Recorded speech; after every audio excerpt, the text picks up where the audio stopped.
Hi, my name's Billy, I read books, and welcome back to my channel, Book Reading Billy, where today I'm going to give you my spoiler-free thoughts on 11/22/63 by Stephen King.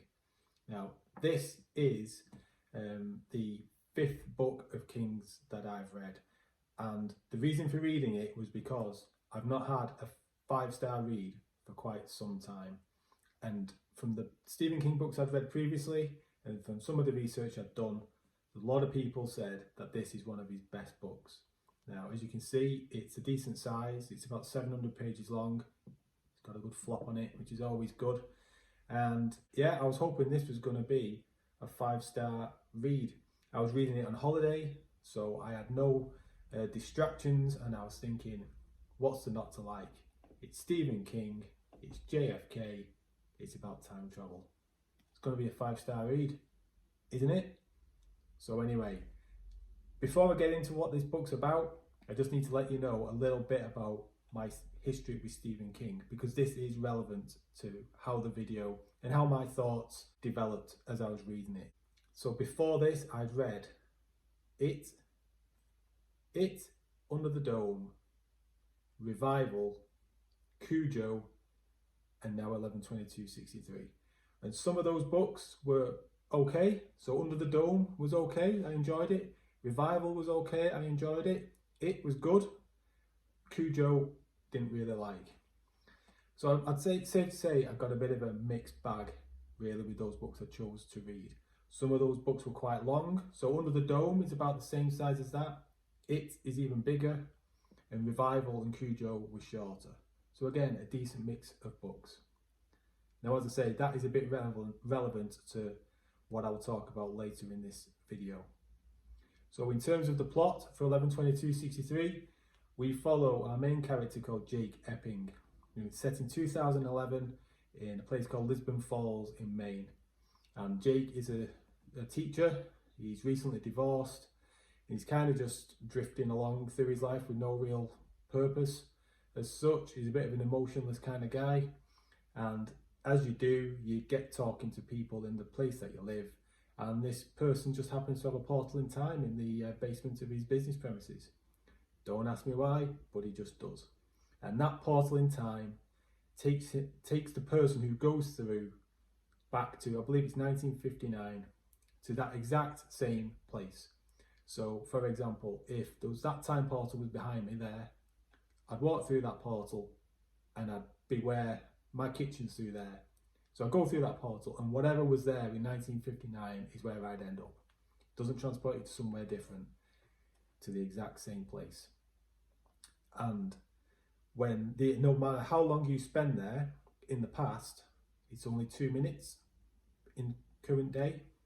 So when you come back through the portal, only a couple of minutes has passed. So Jake goes through that portal and he looks to try and fix or change something relatively minor in comparison to the assassination of JFK, because that's where the story goes to. The plot is about if you can go back in time and you could change events in the past, such as the assassination of JFK, would you do it?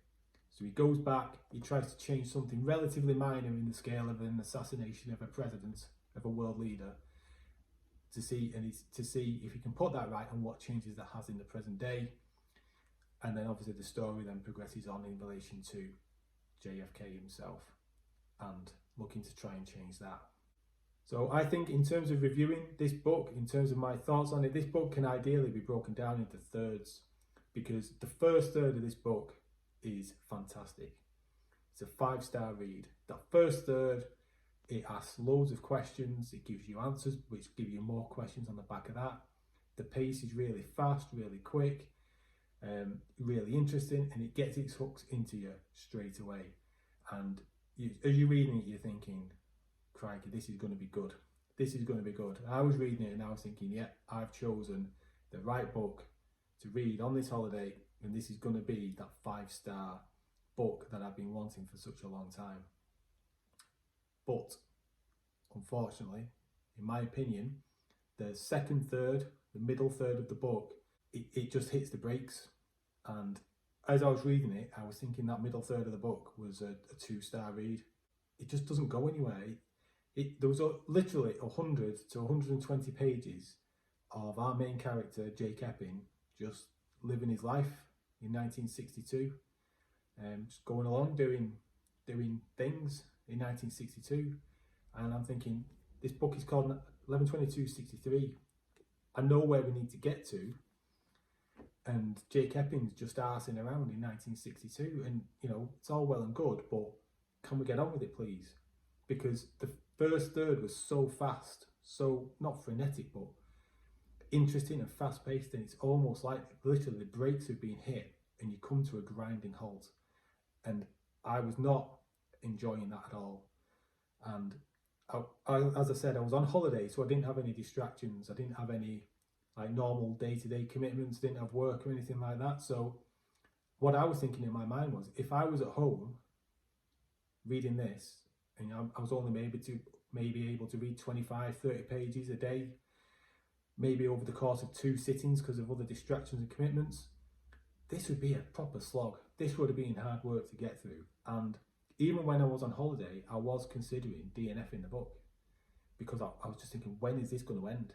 As I'd heard so many good things about this book by so many different people, lots of really good reviews on BookTube, I hopped on some Discords that I'm on, that I know have got dedicated Stephen King channels, and I started having a moan on there, basically saying like, when's this going to get going, what's going on? And the feedback I got was, I take it Stephen King's not for you then. And that was my favourite part of the book. This is Stephen King doing Stephen King things. This is the slice of life stuff that Stephen King is so good at doing. So that got me then thinking, is my perception of this being spoiled or affected by the change of pace from that first third of the book? And I think it was. And it got me thinking, and this is the relevance to what I spoke about at the start of the video in terms of my history with Stephen King, is that I hadn't noticed the slice of life stuff as being a negative in it or in Under the Dome, because it's there, and thinking back I do remember it, but it didn't seem as jarring, it didn't seem as dull or as boring, because the pacing was better. And I think that was my issue, and the issue with this middle third of the book is the pacing. The slice of life stuff from Stephen King I don't actually mind, and I fully get why Stephen King fans love it. It's just the way it was done for me. So anyway, I stuck through it and got out the other side, and we eventually get to 1963, and that final third of the book was really, really good. Really, really good. And I gave that final third 4 stars, really.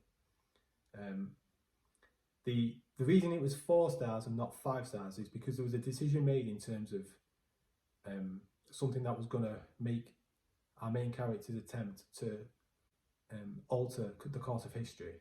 There was a decision made that to make it harder for him, which I didn't quite like.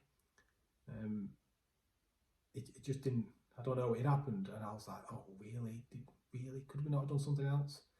But other than that, I mean, that was just a personal thing for me, which just knocked it down from 5-star read for that final third to 4-star for me. But the ending overall is really good. It's a really satisfying ending. It tugs on the heartstrings, and he really sticks the landing. You know, it's quite emotional in the end. So all in all, 11/22/63 by Stephen King, I gave 4 out of 5 stars too. So if you're a Stephen King fan and you've read that book and you like that slice of life stuff, please tell me why you like it so much. And the slice of life in that middle third, which I found so dull, if you really enjoyed it, please tell me why. Please tell me why you didn't mind the complete change of pace, and why that is a big draw to you for Stephen King. Because the more I understand it, the more I will be able to, when I encounter it again in future books, the more I'll be able to not deal with it as such, but understand it and maybe look to get more enjoyment out of it myself. But equally, if you had that same issue as I did in that middle third, please tell me, what did you think? Did that spoil your overall enjoyment of the book, or did it not bother you at all? So yeah, so Am I a Stephen King fan after reading this? Probably not. Am I going to continue reading Stephen King books? Yeah, I'll keep on giving them another go, as and when, maybe one a year, maybe something like that, as and when I feel the need. But what should I read next? After those books that I've read, which one would you recommend to read next? So, thank you for watching. Please like and subscribe, and I'll see you in the next video or down in the comments. Thank you. Bye.